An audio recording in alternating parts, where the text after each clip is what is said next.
Assalamualaikum warahmatullahi wabarakatuh. Dalam video yang kami tayangkan ini, kami akan menelaah penerapan nilai-nilai dasar aparatur sipil negara, yaitu berakhlak, melalui keteladanan tokoh nasional Indonesia, Profesor Dr. Engineering Haji Baharudin Yusuf Habibie, Presiden ketiga Republik Indonesia. Beliau merupakan seorang pemimpin bangsa, seorang ilmuwan, dan sekaligus teladan keluarga. Pak Habibie lahir di Parepare, Sulawesi Selatan pada tanggal 25 Juni 1936. Sejak kecil, beliau dikenal cerdas, penuh semangat belajar, dan memiliki cita-cita besar membangun bangsanya melalui ilmu pengetahuan. Pak Habibie memiliki filosofi bahwa ilmu pengetahuan dan teknologi harus berorientasi pada kesejahteraan rakyat. Hal ini bukan sekedar teori, melainkan diwujudkan dalam program-program nyata. Saat menjabat sebagai Menteri Riset dan Teknologi, fokus utamanya adalah membangun industri strategis seperti IPTN atau sekarang menjadi PT Dirgantara Indonesia dan PAL Indonesia. Tujuannya jelas, bukan hanya menciptakan pesawat atau kapal canggih, melainkan untuk menciptakan lapangan kerja, meningkatkan kualitas SDM, dan membuat Indonesia menjadi mandiri secara teknologi. Ia meyakini bahwa dengan kemandirian teknologi, Indonesia tidak akan bergantung pada negara lain dan dapat memenuhi kebutuhan dasar rakyatnya sendiri. Hal ini menunjukkan komitmennya untuk memberikan pelayanan terbaik bagi rakyat, di mana setiap kebijakan dan inovasinya diarahkan untuk kepentingan publik. Tidak hanya berorientasi pada pelayanan publik, Pak Habibie juga merupakan sosok yang akuntabel. Dalam setiap langkahnya, beliau selalu menjunjung tinggi integritas dan tanggung jawab. Beliau sangat transparan dalam menjalankan tugasnya, terutama dalam mengelola anggaran negara untuk proyek-proyek teknologi. Beliau selalu menekankan pentingnya pertanggungjawaban dan tidak pernah menyalahgunakan wewenang untuk keuntungan pribadi. Dedikasinya yang luar biasa dalam memajukan teknologi di Indonesia adalah bukti nyata dari akuntabilitasnya. Ia bertanggung jawab penuh atas keberhasilan dan kegagalan setiap proyek yang dipimpinnya.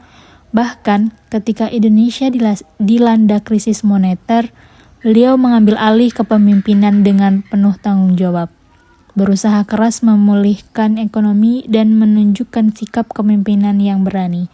Sikap ini menjadi teladan bahwa seorang pemimpin harus bisa diandalkan, jujur, dan selalu mempertanggungjawabkan setiap keputusan yang diambilnya. Kalau bicara mengenai kompetensi, Pak Habibie tak perlu diragukan lagi. Di dunia penerbangan internasional, beliau dijuluki Mr. Crack karena kemampuannya menghitung retakan sayap pesawat, sebuah keahlian yang tidak dimiliki banyak orang. Tapi yang membuat beliau layak diteladani bukan hanya kejeniusannya. Yang luar biasa adalah beliau tidak pernah berhenti belajar. Bagi Pak Habibie, kompetensi itu bukan sekadar sekali pintar, lalu puas, tapi soal terus mengasah diri, terus berkembang, dan terus meningkatkan kapasitas. Pak Habibie dikenal sebagai sosok yang super jenius, tapi justru yang membuat beliau dihormati adalah sifatnya yang rendah hati. Beliau bisa dekat dengan siapa saja, dari pejabat tinggi sampai rakyat kecil yang ditemuinya. Semua diperlakukan dengan hangat dan tulus. Dalam kehidupan pribadi, beliau dengan Ibu Ainun adalah teladan. Ada kasih, ada sayang, ada harmoni yang membuat banyak orang kagum. Disinilah letak keteladanan Pak Habibie. Bapak Habibie menunjukkan sikap loyal yang luar biasa ketika rela meninggalkan karir gemilangnya di Jerman demi kembali ke Indonesia dan mengabdikan ilmunya bagi kemajuan bangsa, khususnya dalam membangun industri penerbangan nasional. Kesetiaannya juga tampak saat menjadi presiden, di mana beliau berani mengambil keputusan penting demi kepentingan rakyat meski penuh resiko politik. Selain itu, beliau adalah sosok yang sangat kolaboratif. Dia berhasil merangkul ribuan insinyur muda Indonesia untuk bersama-sama mengembangkan pesawat N250 di IPTN, simbol kemandirian bangsa di bidang teknologi.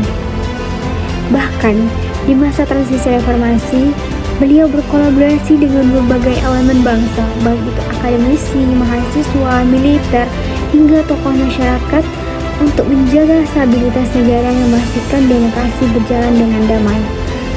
Sikap loyal dan kolaboratif ini kita belajar arti pengabdian dan kerjasama demi kemajuan bersama.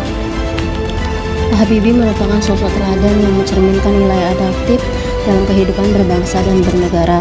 Nilai adaptif tercermin dari kemampuannya menyesuaikan diri dengan dinamika perubahan zaman, tantangan global, serta kebutuhan bangsa yang terus berkembang. Sejak menempuh pendidikan di luar negeri, Pak Habibie menunjukkan sikap adaptif dengan cepat berintegrasi pada lingkungan akademik dan budaya yang berbeda, sekaligus memanfaatkan pengalaman tersebut untuk membangun kapasitas diri dan kontribusi bagi tanah air. Dalam kiprahnya di Indonesia, Pak Habibie berhasil mengadaptasikan ilmu dan teknologi modern ke dalam konteks pembangunan nasional, khususnya pada industri strategis.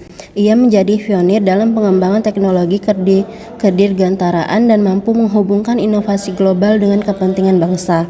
Hal ini menunjukkan bahwa sikap adaptif tidak hanya sebatas menyesuaikan diri, melainkan juga mengelola perubahan untuk menghasilkan manfaat yang nyata. Bagi aparatur sipil negara, nilai adaptif yang dicontohkan oleh Pak Habibie menjadi pedoman penting dalam melaksanakan tugas.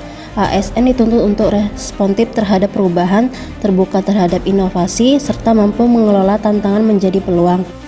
Dengan meneladani Pak Habibie, ASN dapat meningkatkan profesionalitas, memperkuat daya saing, serta memberikan pelayanan publik yang relevan dan berkualitas di tengah dinamika perkembangan masyarakat. ASN berakhlak untuk Indonesia maju.